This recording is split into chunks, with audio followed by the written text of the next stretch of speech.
What's up, guys? It's Shayan back here with the Shayan Adeli football channel.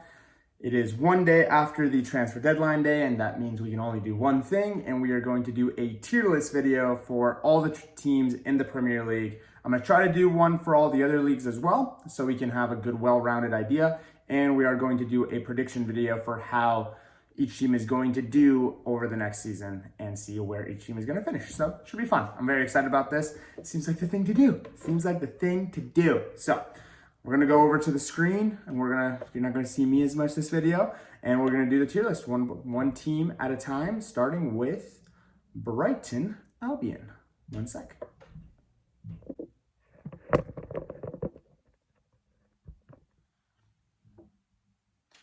So the major way that I'm going to be organizing this, Fantastisch is obviously they did amazing, impressed, meh, disappointed, and very disappointed, I guess.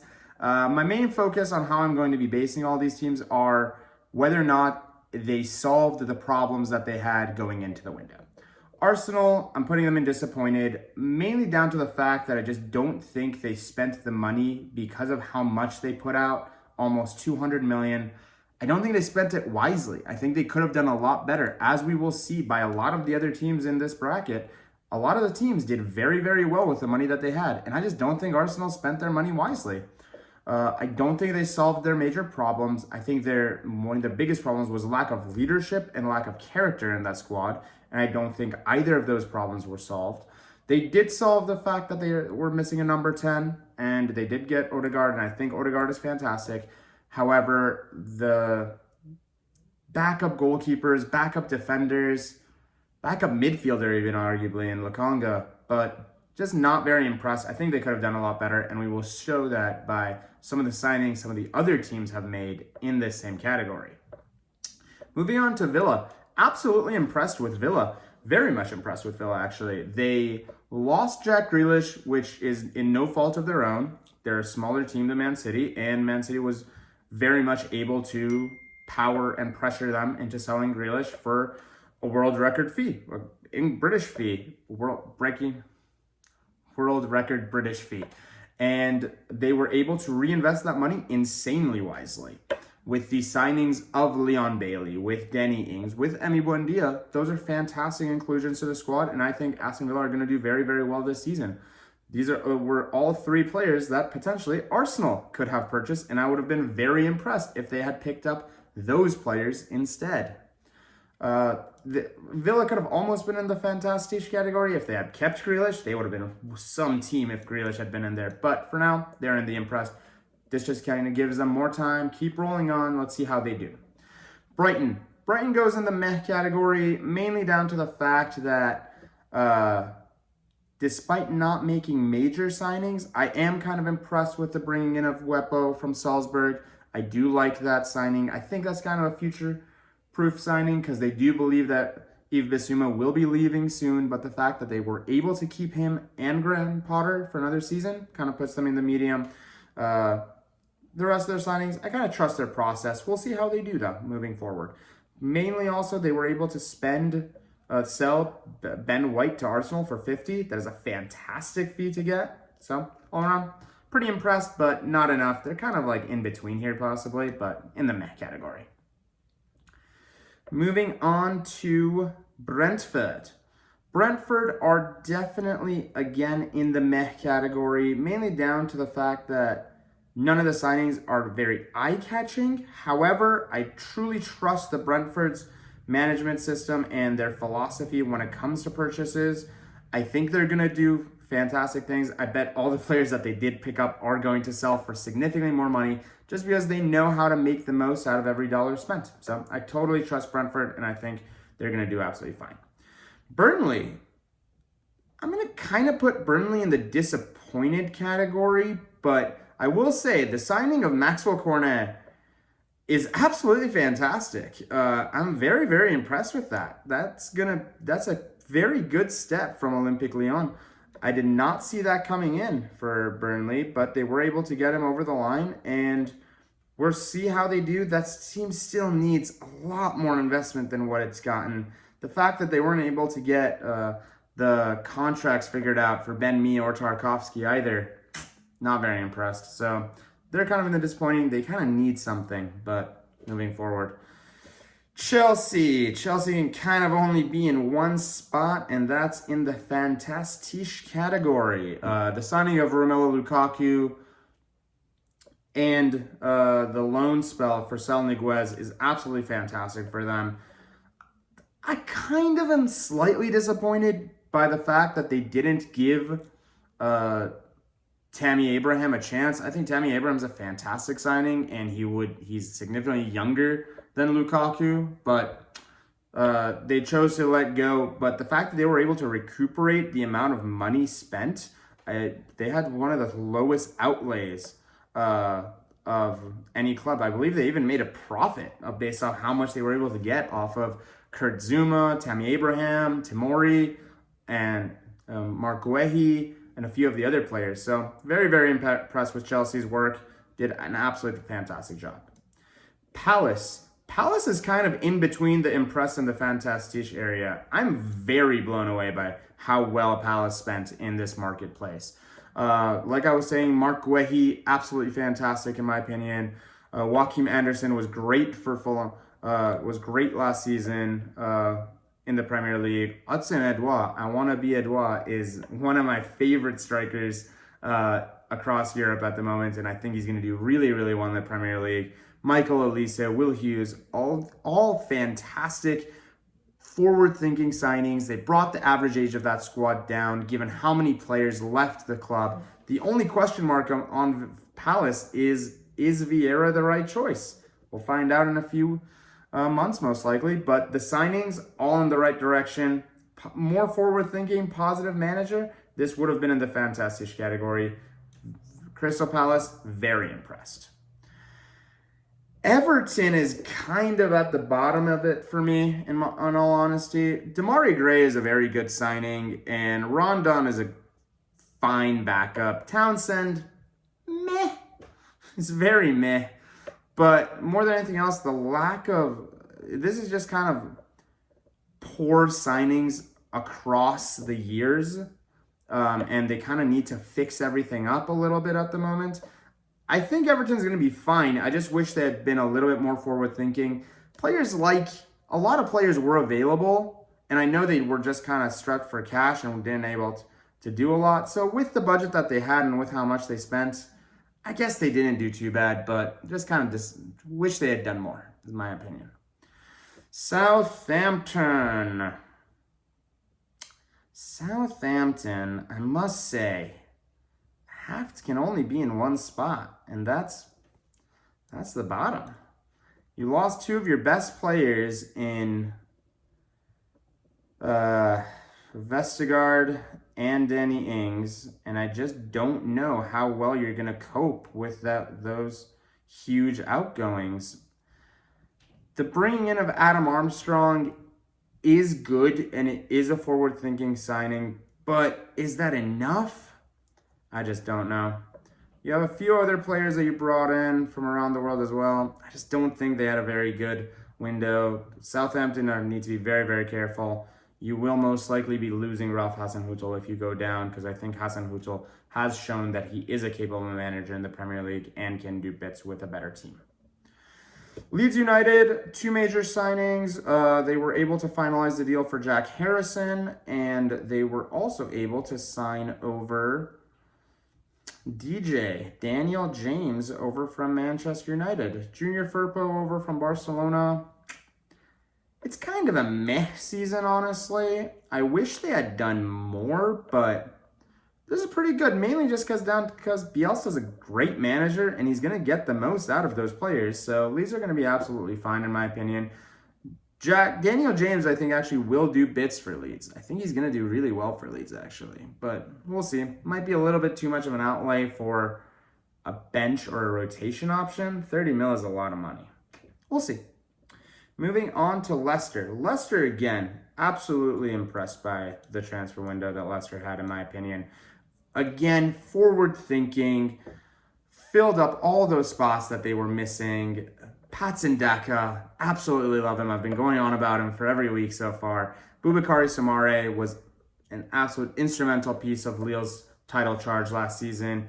I think Vestergaard's great as well. He is a little old and maybe not the best and most forward-thinking signing, but I think he's great as well. And Adamela Lookman from Leipzig, again, another fantastic signing. Leicester, again, similar to Villa, similar to Brentford, just makes smart choices. Again, I'm going to go back to Chelsea a little bit, and I forgot to mention Marina. She just is an absolute genius. Marina Del Sky does such amazing work every single transfer window. Again, the Leicester has learned a lot from other teams, and they've been doing really, really well. I just had to bring that in for Chelsea. Always forget to mention her. Moving on to Manchester City. Manchester City's major problem this season was that they wanted to buy a striker. They didn't get it. They didn't get their striker. And they didn't get a left back either. They kind of have to go in the meh category. Grealish is fantastic, but is Grealish going to really make a difference between them winning the title and not winning the title? I don't know if he is. I don't think if they win the title, it's going to be because of Grealish, and I don't think if they don't win the title, will be because of, they wouldn't. I don't think Grealish moves the pendulum in far enough for them. So just don't think they did enough. Could have done more. Manchester United. It has to be fantastic, honestly. It has to be fantastic. Just because of the signing of Ronaldo. The thing is, when going into this transfer window, there's 4 major problems in the United team. Center back partnership, the right wing, striker, and defensive midfield. They solved 3 of the 4. You can't really argue beyond that. If they had brought a midfielder, would it have been better? Yeah, absolutely. But I think with the resources they had and what they could do, they did absolutely fantastic. Getting 30 million for Daniel James, great. Could they have gotten something for Lingard maybe? Possibly. Maybe they should have. But I think they did fantastic with what they had and very, very impressed with what Transfer Window United said. Ronaldo is just such a huge impact. Ronaldo just is what brings us from impressed over to fantastic, honestly. And I'm blown away that he's going to be signed for us. And I want to mention a congratulations to him. He did score 2 goals today and is now the leading goal scorer in men's national football as well. Moving on to Norwich. Actually, I'm going to do Liverpool first because that's what's on the screen for me. I'm very disappointed in Liverpool. I know it's possibly more in the disappointed in the meh category. They did bring in Konate, but my major argument with Liverpool is they were the top of European football a year or 2 ago. And this is something that teams at the top need to have a hard look at themselves and kind of embrace the fact that they're at the top and force themselves to stay. They did re-sign a lot of players and tie players down to contracts. I think Mane got announced, and I think Salah will be as well. But I just wish they had done more. Konate is a fantastic signing. I just wanted more from them. They're possibly more in the disappointed. I might be too harsh on Liverpool, but I think they could have done a lot more. With the level of some of these deals. Hudson Edouard was 14, 15. That was an option for Liverpool. Buendia, an option for Liverpool. Those are the type of players that they could have picked up, in my opinion. And I wish they had, in all honesty. Patson Daka, I've been saying that Liverpool would have picked him up easily over the years. It's a little disappointing for them. Harvey Elliott coming back is great, and Harvey Elliott has shown really good stunts over the last few games that they've played, but just wish they had done more, in all honesty. Just wish they had done more. Newcastle United. Spending all your money on Joe Willock is a little bleh. They're in the disappointing category as well. Joe Willock is good. Is it enough to keep you in the league? Could possibly be, honestly. they were very cash-strapped in this season. So we'll see how they do in this upcoming season. I wish they could have done more. They could have done more. I don't know if Joe Willock is enough, though. 25 mil on Joe Willock, is that an overspend? Might be. If it keeps them in the league, it might not be. Norwich. They lost their best player. They got Milan Rashica from Bremen. They got Josh Sargent from Bremen. Sargent actually scored a goal. It's again another disappointing one. I just don't think Norwich are going to stay, but I think they're okay with that as well. Moving on. Moving on. Dun, dun, dun. Spurs. Spurs actually had a pretty big outlay this summer. They brought a few players in. Christian Romero, I like. Brian Gill, I like. Emerson Royale. I guess he's okay. Pape Sarr came in on the last day as well. Very good forward thinking as far as all the signings go. I just don't know if these players necessarily fit the philosophy of what Nuno is going to do. It has the potential of all working out really, really well, though. So I'm going to put him in meh. Kind of towards the high side of meh. The fact that they kept Kane, honestly, kind of makes me tempted to put them here, but in the meh category for Spurs.